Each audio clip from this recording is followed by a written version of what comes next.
Hello, I'm author and publisher Mark David Welsh and welcome to Cult Book Review. Today I'm tackling those two twin pillars of classical literature, Homer's epic poems of the Trojan War and its aftermath. Yes, we're going to be talking about the Iliad and the Odyssey.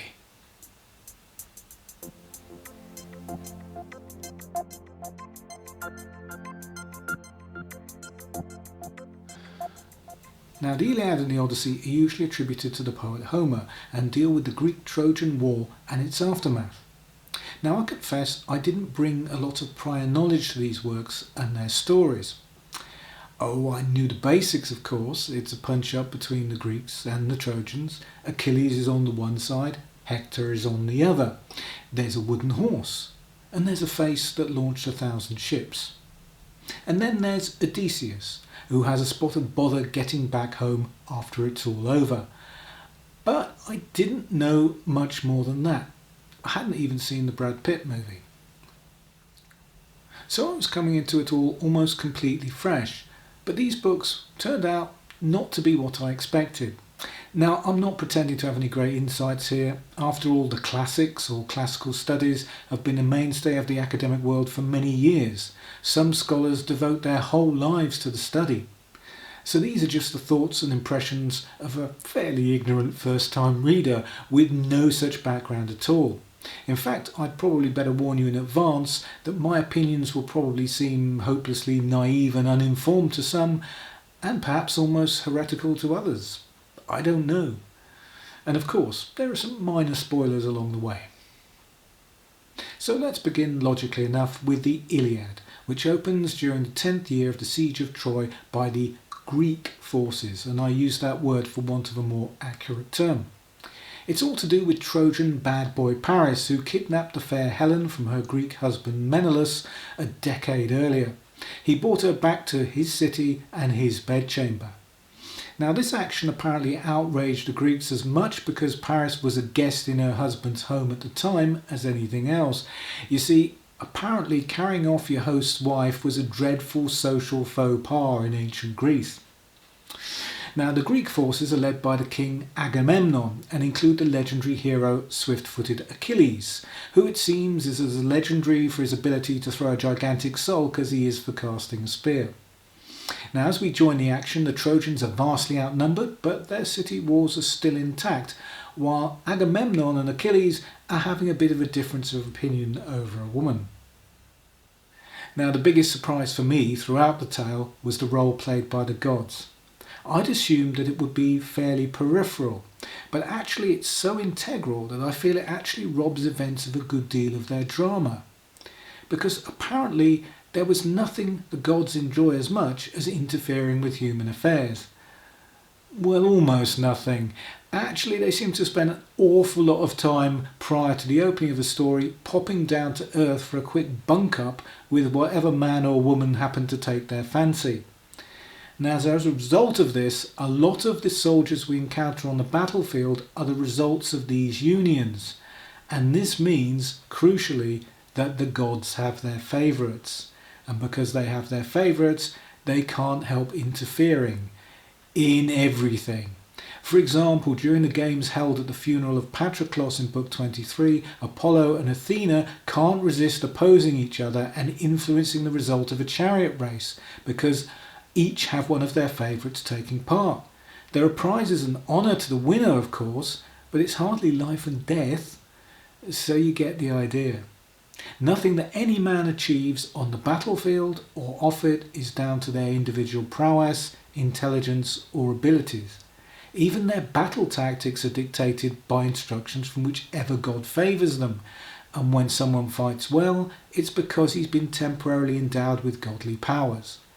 So in short, the men in this tale have almost no freedom of will or action whatsoever. They are just puppets of their gods and at the mercy of their endless squabbling, which kind of makes it impossible to get invested in any of the human characters or care about what happens to them. Which brings me to the style and format. The tale is divided into 24 separate books which detail the last few weeks of the military campaign outside the walls of Troy.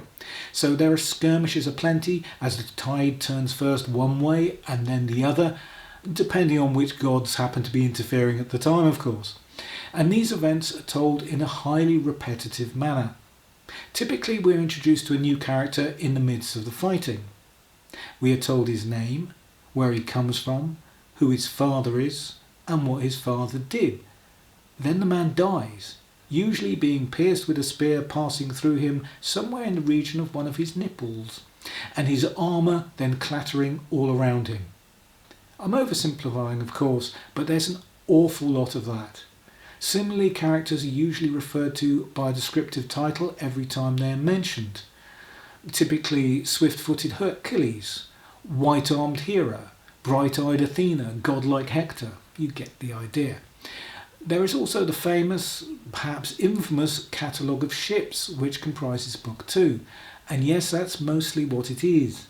You see, in my ignorance, I didn't know that the Greek forces that attacked Troy was comprised of many different groups and nations. In fact, the text never refers to them as Greeks at all. So the catalogue of ships is in effect a summary of each of these contingents and their strengths. So we're told the names of their leaders, where they come from, the names of their largest cities, some of their history, and how many ships and men that they have. And there are a lot of these contingents, believe me. Now, if all this repetition seems a little odd, there was a good reason for it. The tale was originally told orally, and this device was used to assist the teller in the telling, to help fix the details in the mind. It does make for a curious reading experience today, but once you attune yourself to the rhythm of it, it's not necessarily an unpleasant one. However, spoiler alert, the book ends with Achilles releasing Hector's body to his father King Priam and Hector's funeral. There is no wooden horse, no sacking of Troy, and no death of Achilles, even though that's been referred to as an inevitability in almost every book since the beginning of the poem. All around, this was not really what I expected. It did take me a certain level of persistence to read it, that can't be denied, but I did enjoy it, although it's not something I anticipate going back to on a regular basis. The Odyssey, however, I found far more accessible. As I said at the start of this video, both poems are usually attributed to Homer, but we are talking about some of the oldest works of human literature here. My point being is that it's a very different experience from the Iliad and does feel as if it comes from the pen of a different author. But it has its fair share of surprises too. Instead of beginning in Troy with Odysseus and the start of his long journey home, the story begins at his palace in Ithaca, 10 years later. There's been no news of him all this time, and most people presume that he's dead. So his household throne and his wife Penelope are under siege from a large group of eligible nobles, or suitors as they are called, all of whom want to marry Penelope and take the throne. They are also eating the royal family out of house and home. Now, Odysseus' son, Telemachus, is only just coming of age and lacks the authority to chuck them out. But once again the gods intervene. This time Athena, or bright-eyed Athena, persuades the young lad to go on a journey and seek news of his absent father. The story only joins Odysseus in Book 5, where he's being detained on her island home by the sea nymph Calypso. He's been there for 7 years, but she wants him as her immortal husband, so it's not all bad. However, Zeus wills that she lets him go, because after all it's okay for the gods to take as many human women as they want, but it's not okay for goddesses to do the same with the men. Odysseus builds a raft, leaves the island and washes up in Phaeacia, where it's here he relates the story of his long journey from Troy until he ended up with Calypso. So this is where we learn of his encounters with the Cyclops Polyphemus, the Sirens, the goddess Circe, among many others. And so my main surprise when reading the book was how brief some of these encounters actually are. The Sirens, for instance, are dispensed with in about a page. Yes, all there is to that part of the story is that they sail past the Sirens' island with Odysseus tied to the mast, and his crew are protected by having their ears blocked with wax so they can't hear the Sirens' song. That's it. And the encounter with the Lotus Eaters is even briefer. There is far more about Telemachus and his search for his father, which is essentially his coming-of-age tale. Also, Odysseus arrives back in Ithaca in disguise during book 14 of the 24, meaning that a huge amount of the tale is devoted to his conflict with the suitors, which I certainly did not expect. But surprises aside, I enjoyed the Odyssey far more than the Iliad. It has much more energy, incident, and even some character development. I found it to be a far more engaging and livelier reading experience. Obviously, it could be read as a standalone volume. You don't need to read the Iliad first to enjoy it or follow the plot. Then again, it does help with context if you do, and it would seem almost improper to recommend that you read the Odyssey first or even skip the Iliad altogether.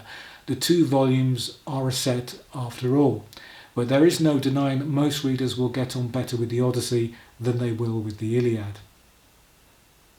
Well, that's it for today's review. Angry comments from classical scholars are invited below, and don't forget to like, share and subscribe if you enjoyed the video, or even if you didn't. Cheerio!